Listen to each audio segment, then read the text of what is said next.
Kung nagigitara ka, sobrang dami ng accessories na magagamit mo dito. Isa-isahin nga natin kung anong laman ng kit na to. O, ito nga, buksan na natin. Ang una ko nagustuhan dito, ito talaga.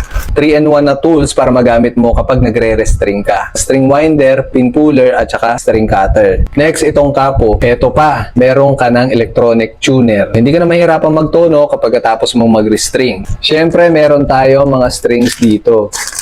Ayan, iba't ibang klase ng strings na pwede mo magamit sa acoustic guitar mo. Meron pa siya naka-separate na lagayan. Tapos, meron kang silicone finger guard.